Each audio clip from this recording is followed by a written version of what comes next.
হচ্ছে জাকাতের টাকায় শাড়ি কাপড় দেওয়া যাবে কিনা। প্রিয় ভাইয়েরা, প্রথমে মনে রাখতে হবে জাকাতের সম্পদের মালিক জাকাতের হকদারকে পৌঁছায় দিতে হবে, এই মালিকানা হস্তান্তর করতে হবে। এখন আমি শাড়ি আর লুঙ্গি অনেকের প্রয়োজন হয়, কিন্তু আমরা জাকাতের শাড়ি নামে যা বের করছি, জাকাতের লুঙ্গি নামে যেটা আমরা বের করছি, এটা ইসলামের বিধানকে ক্রিটিসাইজ করা ছাড়া আর কিচ্ছু নয়।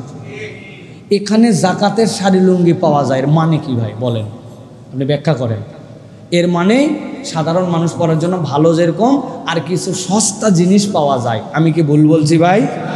তা আপনি এই ব্যাখ্যা দিয়ে ইসলামকে আপনি ক্রিটিসাইজ করার আপনাকে কে দায়িত্ব দিয়েছে? আপনি জাকাত মানে এখানে ক্রিটিসাইজের আইটেম বানাইছে। ওনারা আবার নিজেদের বিরাট একটা ঘোষণা লাগায় নামের শেষে, জাকাত দাতা।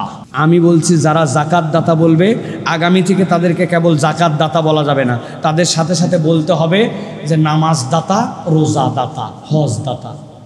কি আল্লাহ বলছেন আকিমুসসালাহ, আপনি আপনার সালাত আদায় করতেছেন, আপনি বলছেন সালাত আদায়কারী। বা আপনি সালাত আদায়কারী কিন্তু জাকাত দাতা কেমনে হন? এখন থেকে আপনি সালাত দাতা, আপনি রোজা দাতা এবং জাকাত দাতা, তাই বলবেন আপনি। অতএব এই শাড়ি লুঙ্গি এই সিস্টেমে দিয়া আমরা জাকাতটাকে আমরা তাচ্ছিল্যের পর্যায়ে না নিয়ে যাই, বরং সাধ্যের মধ্যে কাউকে স্বাবলম্বী করে দেওয়ার জন্য আমরা চেষ্টা করি। আশা করি সংক্ষিপ্ত সময় আপনার প্রশ্নের উত্তর পেয়েছেন। জাকাত অগ্রিম দিতে পারবো কিনা, আমার ভাই হতদরিদ্র, আমার ভাইকে জাকাত দিতে পারবো কিনা। আমি বাবার দেখভাল করি কিন্তু বাবাও খুব অসহায়, সেক্ষেত্রে বাবাকেও সেখান থেকে কিছু আমি দিতে পারবো কিনা। না বলে জাকাত দিতে পারবো কিনা, কেননা অনেককে জাকাত বলে দিলে তারা সংকোচ এবং লজ্জাবোধ করে। আমার বউয়ের টাকা নাই কিন্তু তার স্বর্ণালঙ্কার আছে, তাহলে এই জাকাত কিভাবে সে আদায় করবে। আরেকটা প্রশ্ন, জাকাতের টাকায় শাড়ি কাপড় দেওয়া যাবে কিনা। প্রিয় ভাইরা, অনেকগুলি প্রশ্ন।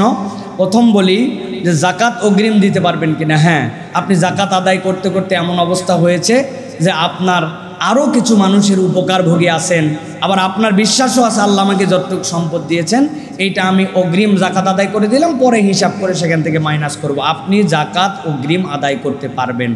তারপরে জিজ্ঞাসা, ভাইকে এবং পিতাকে জাকাত দেওয়া যাবে কিনা। প্রিয় ভাইয়েরা, প্রথম মনে রাখতে হবে আপনার জাকাত দেওয়া ফরজ।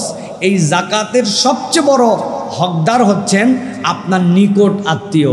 ও আতিজাল কুরবা হাক্কাহু, আল্লাহ বলছেন তোমার রক্তের বন্ধনের আত্মীয় তোমার সবচেয়ে বড় হকদার। কিন্তু নিজের পিতা আর নিজের স্ত্রীকে জাকাত দেওয়া যাবে না, হারাম।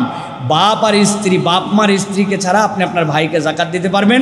আপনার ভাইকে জাকাত দিলে জাকাত দেওয়ার সওয়াব হবে, ভাইয়ের আত্মীয়তার বন্ধনের এবং আল্লাহর নির্দেশে আপনজনকে দেওয়ার এই সওয়াব হবে। অথবা আপনি আপনার ভাইকে দিতে পারবেন ইনশাল্লাহ।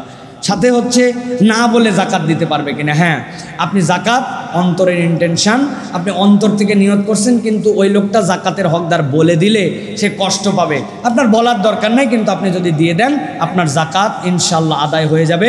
অতএব জাকাত উল্লেখ করেই কেবল জাকাত দিতে হবে এটা বিষয় নয়, শর্ত হচ্ছে যে হকদার তার কাছেই দিতে হবে, এইটুকু হচ্ছে আপনার হক। আর অন্তর থেকে আপনার ইন্টেনশন থাকতে হবে। বউয়ের স্বর্ণালঙ্কার আছে, আপনার স্ত্রী যদি স্বর্ণালঙ্কার থাকে সেটা 7.5 ভরির অতিরিক্ত যদি হয়, 52.5 তোলার অতিরিক্ত রূপার পরিমাণ হয়, তাহলে আপনার ওই স্বর্ণালঙ্কারের জাকাত আপনার স্ত্রীকেই দিতে হবে। আর যদি স্বর্ণালঙ্কার ব্যবহার আপনি আপনার স্ত্রীকে করতে দেন, আপনি মালিক, আপনি কিন্তু ব্যবহার করতে দিয়েছেন আপনার বউকে যে তুমি এগুলো পরো, আবার যখন লাগে আমার হচ্ছে বিক্রি টিক্রি করা লাগতে পারে, প্রয়োজন লাগতে পারে, তাহলে আপনি জাকাত দিবেন। কিন্তু সে যদি মালিক হয় তাহলে তার জাকাত চেয়ে দিবে। কোথা থেকে দিবে? তার স্বর্ণালঙ্কারের কোনো ক্ষুদ্র অংশ বিক্রি করে হলেও তাকে জাকাত দিতে হবে। আর এরকম হতে পারে স্বামী স্ত্রীর মহব্বত যদি ভালো থাকে, যে ধরো তোমার জাকাত কত আসছে, এই টাকা বউ আমি তোমাকে মালিক বানাই দিলাম, তুমি জাকাত আদায় করে দাও, তাহলে স্বামীও যদি ওইটা তাকে মালিক বানায়, সেটা যদি আদায় করে তাহলে জাকাত আদায় হয়ে যাবে ইনশাআল্লাহ।